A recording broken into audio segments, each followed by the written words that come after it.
hi guys खुलुमबाय कामेश्वर बर' channel जानानै फिन सोबाय खोबो गोसो गोथारै बरायनाय जाबाय दिनै मोनसे टपिक लाबोनाय जादों जाहाथे रायजो राजाफ्रा जाहाथे स्किप खालामालासे जोबजासे नायबानो जाबाय स' बे टपिकआनो जाबाय जोंनि ससियेल मिडिया क्रिएटर एबा इउटिउबारनि सोमोन्दैनो सावरायगोन जाहाथे जोंनि माहारिनि जाहाथे इउटिउबारफोरा आरो ससियेल मिडिया क्रिएटरफोरा जाहाथे मा सिस्टेमाव थांगासिनो दं बेनि सोमोन्दै जाहाथे खौसे जानो थाखाय आं बे टपिकखौ लानाय जादों दाखालिनिफ्रायनो आं गोबां नायबाय थादों जाहाथे ससियेल मिडियायाव जाहाथे खालि कन्ट्रभारसि माने स' आरो जोंनि माहारिनि इउटिउबारफोरा ओरैबायदि जानो हमदों माखासे जाहाथे गाव मोजां जानानै सासेखौ जाहाथे गाज्रि बानायनाय दिन्थिनाय आरो स' बिदि थांगासिनो दं आरो सोरबा सुङालासे माने कल रेकर्डिंफोरखौ आपल'ड होनाय पारमिसन बिना पारमिसनाव आरो ससियेल मिडिया गेजेरजों ससियेल मिडियायाव फैनानै कन्ट्रभारसियाव गाज्रि राव बाहायनाय स' बेनि सोमोन्दै आं सावरायनो नागिरदों जाहाथे जोंनि माहारिनि इउटिउबारफोरा जाहाथे बयबो खौसे जानानै बे जोंनि ससियेल मिडिया प्लेटफर्माव जाहाथे जोंनि रायजो राजाफोरखौ जाहाथे मोजां मेसेज होनो हायो नामा बेखौसो आं जाहाथे खावलायनो नागिरदों जाहाथे बेनि गेजेराव जोंनि माहारियाव इउटिउबारफोर माखासे बिराद मोजां बानायबाय थादों कन्टेन्ट लाबोगासिनो दं मोजां मटिभेसन होगासिनो दं स' बिथांमोनखौ रोजा साबायखर थाबाय आरो जायफोरा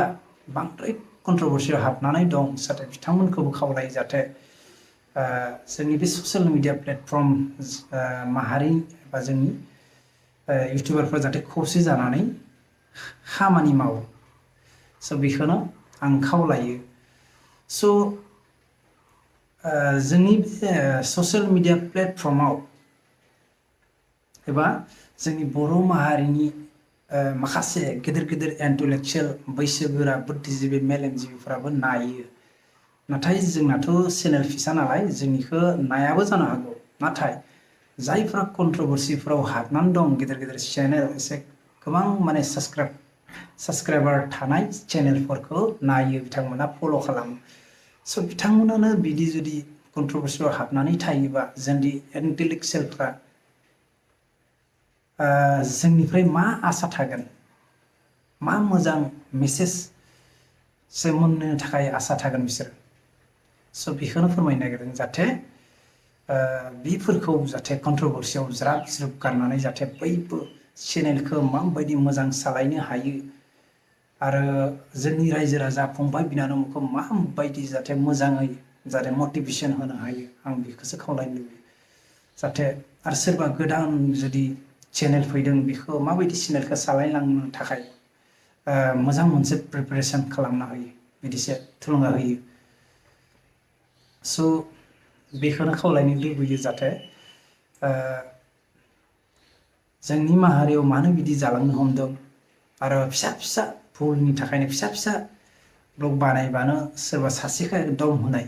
जों गावबा गाव इउटिउबार जुदि अनलायनानै थायाबा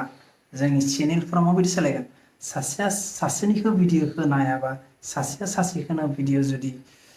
नायाबालाय माबायदि सोलिगोन स' जोंनि रायजो राजाफोरा जोंनिफ्राय मा आसा थागोन मा मोजां मेसेज मोननो थाखाय आसा थागोन स' आंनि साननाया बिदि स' बेखौनो खावलायनो नागिरो जाहाथे बयबो जाहाथे मोजां सालायलाङो गावनि चेनेलखौ आरो गावनि चेनेलनि गेजेरजों जाहाथे जोंनि समाजनिबो जाहाथे मोजां मोनसे मेसेज होनो हायो बेखौनो खावलायनो लुबैयो आरो मोनसे खोथा सानना नाय नोंसोरो जेब्ला माखासेथ' दानो एसे गिदिर जाबाय चेनेलफोरा स' सानसे समाव जोंनि बर' माहारिनि गेजेराव अनलि बर' माहारिनि गेजेराव जुदि मिटआप लाखियो जेब्ला ससियेल मिडिया क्रिएटरफोरा बे मिटआपआव नोंसोरो सासेया सासेखौ माबायदि रायलायगोन नोंसोरो जुदि बे कन्ट्रभारसियाव एसेबां गाज्रि जुदि राव बाहायनानै नोंसोरो जुदि कन्ट्रभारसि खालामबाय थायो होमबा बै मिटआपआव थांनानै नोंसोरो माबायदि रायलायगोन स' आं बेखौ सानो आरो बिदि जानो नाङा जाहाथे फिसा भुल जायो मोनसे फननि गेजेरजोंबो नोंसोर बे प्रब्लेमखौ सल्भ खालामना ला आरो सासेया सासेखौ बांद्राय पार्सनेल लाइफआव हाबनानै बुंनो नाङा सोरबा मा जाबाय थादों जानो हो आरो जायखिजाया गाज्रि सोरबा जुदि जोंनि लाइमोनफ्रा एसे गाज्रि नुदोंब्ला बिसोरखौ बुजायनायनि दायथ'आ जोंनावबो थाखायो ससियेल मिडिया क्रिएटर हिसाबाव गाज्रि मोजां दिन्थि नाथाय बे बांद्राय कन्ट्रभारसियाव हाबना थानाया आं मोजां नुफेराखै स' बेखायनो आखाइ खबनानै खावलायो जाहाथे बयबो जोंनि बर' माहारिनि इउटिउबारफ्रा खौसे जानानै जाहाथे चेनेलफोरखौ माबोरै ग्रौथ खालामनो आरो चेनेल सालायनो थाखाय मा कुवालिटि नांगौ बेफोरखौ जाहाथे सावरायो आरो जों बयबो खौसे जानानै जाहाथे जोंनि रायजो राजाफोरनि सिगाङाव मोनसे मोजां मेसेज जाहाथे हरनो हायो स' आरो जोंनि बर' माहारिनि गेजेराव माखासे मानसिफोरा ओरैबायदि गाज्रि मेसेज लिरहरो जाहाथे नायनो हाया माने लासिं सिं जायो आरो स' बिदि खालामनो नाङा मानो आं मालाबा साननो हाया माने मानो एसेबां गाज्रि मेसेज लिरनो हायो जोंनि माहारिनि माखासे मानसिफ्रादि स' बिदि लिरनो नाङा भुल जाखायो जाय खामानि मावो बे मानसिया भुल जाखागोन जेसां गुनि गियानि जाबाबो स' दाखालिबो सासे आंनाव मेसेज हरदों सोरबा आं नाम लाया मेनसन खालामा स' बिथाङा बिराद गाज्रियै आंनि बिमानि नाम लानानै जाहाथे मेसेज हरदों आरो बियो आं मिस्टेक जादोंमोन आंनि थाम्बनेल लिरनाया आं बे मेसेज कमेन्ट हरनायनि उनावसो नायदों जाहाथे भुल जादों आंबो स्वीकार खालामदों जाहाथे बे भुलखौ मोजां रावजोंबो बुंनो हायोमोन नाथाय बियो ओरैबायदि बिमानि नाम लानानै जाहाथे रायहरदों लिरहरदों नाथाय गावनि कमेन्टआबो लिरनायानो जाया माखासे टाइपिं खालामनायाव किबर्डआव मोजां नायाबा मिस्टेक जाखायो बे बयबो मिथिखायो नाथाय बे फिसा फिसा भुलखौनो जुदि नोंसोरो जुदि एसेबां गाज्रि मेसेज होरोबा आंथ' राया आं गाज्रि राया रावखौबो जाहाथे बुङो आरो मालायखौबो बिदि बुंनो नाङा गावनि माहारिनि इउटिउबार नायबा मोजां बुं जाहाथे भुल जादों दै आदा फंबाय बेखौ सुद्रायना ला बे मोनसे जुक्ति नाथाय बिमा बिफाखौ लानानै बिब' बिनानावखौ लानानै रायहरनाया बे जुक्ति नङा रायजोफोर बेखायनो जोंनि माहारिनिफ्रा बयबो सांग्रां जा गावबा गाव मोजाङै सालाय अब्लासो जोंनि रायजो राजाफ्रा जोंनिफ्राय मोजां मेसेज मोननो लुबैगोन नङाबा मा आसा खालामगोन जोंनि रायजो राजाफ्रा जों गावबा गाव इउटिउबारनो सासे सासेखौ एरबाय थायो सासे सासेखौ कन्ट्रभारसि सासे सासेखौ नायनो हाया होमबा जों समाजखौ माबायदि सालाय माबायदि मोजां मेसेज हरगोन होमबा जोंनि फंबाय बिनानावखौ मा मोजां थुलुंगा होगोन गावजों बयनो नांलायबाय थायोबा जों रायजो राजाखौ जों मा सानगोन बेखौ माबायदि नायगोन जोंनि ब्लगखौ नायनाय नङा भिउस फैनाय नङा स' बेखौ सानो बेखायनो आं बयखौबो खावलायो जाहाथे गुरैयै जाहाथे हायोबा मालाय हारिफोरा मोनसे NGO बा फाउन्डेसन बायदिसो ग्रुप दाना लादों मानो होनबा मोनसे इउटिउब चेनेल ससियेल मिडिया चेनेलखौ जाहाथे माबायदि फोथांना लाखिनांगौ माबायदि भिउस लाबोनांगौ माबायदि मोजां थाम्बनेल बानायबा भिउस फैयो बेफोरखौ मोनसे ग्रुप दाना लादों बिसोरो जाहाथे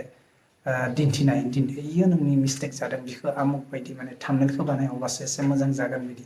स' बेथ' गैया जोंनाव बे जानांगौमोन जोंनि खावलायो जाहाथे जोंनि गिदिर गिदिर इउटुबारफोरा जाहाथे बेखौबो बानायना लायो आरो लोगोसे आं माखासे जोंनि बर' माहारियाबो गिदिर गिदिर इउटुबार जानो हमदोंबा जाबायानो माखासे मिलियनसिम थांबाय स' बिथांमोनखौ जोंनि चेनेलफ्रा निउस चेनेल गिदिर गिदिर चेनेलफोर लाबोनानै पडकास्टआवनो जा निउस चेनेलावनो जा लाबोनानै बिसोरखौ इन्टारभिउ लानाय सिस्टेम खालाम जाहाथे आं खावलायो आंनि गोसोआवबो जायखिजाया नाम लागोन जासे फंबाय बि बयस फंबाय बिथांखौबो जाहाथे गिदिर गिदिर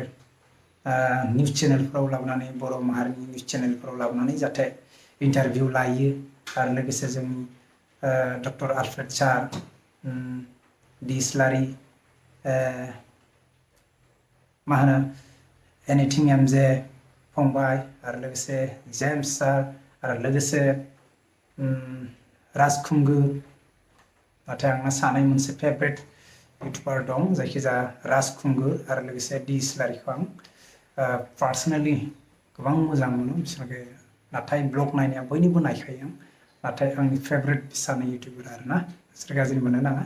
स' बेनिखायनो खावलायो जाहाथे बे आं बुंनाय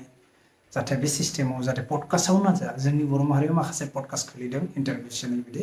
स' बेयावबो लिंनानै जाहाथे बै इउटुबारफोरखौ जाहाथे इन्टारभिउ लायो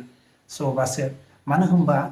जोंनि आसामिस निउस चेनेलफोराव जोंनि माहारिनि इउटुबारफोरखौ लिंनानै रावबो इन्टारभिउ लाया स' बेखायनो गावबा गाव हारियावनो जाहाथे इन्टारभिउखौ लानानै जाहाथे ससियेल मिडिया प्लेटफर्माव दिन्थिनो हायो जाय बांसिन माने सिनायनो हायो बिदि आरोना स' आं बेखौ लुबैयो जाहाथे गोबां गोलाव जाबायदां बे ब्लगआ स' बेखौनो फिन खेबसेबाव जाहाथे आखाइ खबनानै खावलायो जाहाथे जोंनि बर' माहारिनि इउटिउबारफ्रा खौसे जानानै खामानिखौ माव ससियेल मिडिया क्रिएटर आरो लोगोसे गावजों गाव कन्ट्रभारसि जाबाय थानाया मोजां जायाखै होननानै आं सानो गोसोजों नाथाय नोंथांमोना मा सानो स' बेखायनो जाहाथे बयबो मोजाङै सालायनायनि गावबा गावनि चेनेलखौ जाहाथे ग्रथ खालामनो रायजो राजाफोरखौ मोजां मेसेज होयो जुदि जों कन्ट्रभारसियाव गाज्रि गाज्रि रायलायनायखौ जों ससियेल मिडियायाव जुदि रायलायबाय थायोबा जोंनि इन्टेलेक्सुयेलफोरा लासिं सिं माबायदि नायबाय थानो बिसोरो नायनो लाजिगोन माथो जोंनि बे ससियेल मिडिया बर' माहारिनि इउटिउबारफोरखौ स' बिदि गाज्रि गाज्रि रावजों बाहायोबा स' बेनो आरो आंनि साननाया नायनानै थानो हायासै आं बे ब्लगखौ बानायबाय जुदि बेयावबो आं बानायनायाव जुदि मिस्टेक जादोंबा आं आखाइ खबनानै नोंथांमोननि जाहाथे निमाहा बिनाय थाबाय स' बेनोसै गावनि एज ए बर' हारि जानानै जाहाथे मोनसे मोजां मेसेज होनो नागिरदों जाहाथे बयबो खौसे जायो स' बेखायनो बेनो मेन टपिकआ आरो जायफोरा गावनि बेसेन गोसा समखौ होनानै जाहाथे आंनि ब्लगखौ जोबजासिम नायबाय बिथांमोनखौबो गोसो गोरबोजों रोजा रोजा साबायखर थाबाय आरो जायफोरा गोदान फैदों जुदि मोजां मोनदोंबा प्लिज आंनि चेनेलखौ साबसक्राइब खालामना लादो आरो लोगोसे खनायाव बेल आइकन दं बेखौबो थुनानै हरगोन आरो जेसां लाइक शेयार कमेन्ट खालाम आरो रावखौबो आं गाज्रि बानायाखै आं गाव मोजां जानानै मालायखौ गाज्रि दिन्थिनो सानाखै बिदि नङा जाहाथे आंनावबो गोबां गाज्रि आखु थानो हागौ गाव नुफेरा नाथाय मालाया नुयो स' बेखौनो जाहाथे गाज्रि एसे एनै थाखायो जोंनि माहारिनि गेजेरावबो इउटिउबारनि गेजेरावबो साफा सानै थागोन बेखौ जेबो टेनसन लानाङा नाथाय बांद्राय जानो नाङा मोनसे लेभेल स्टेपाव थानांगौ आरो ना गाज्रिबाबो एसे स' बेखौनो मिजिंथिबाय जाहाथे निस्सय मोजां लाइनाव थांगोन होननानै बयबो खौसे जागोन होननानै स' बेनि थाखायनो टपिकखौ बानायनाय जाबाय स' बारा गोलाव खालामना दिनै टपिकखौ बेयावनो फोजोबनाय जाबाय स' बाय बाय सि इउ नेक्स्ट ब्लग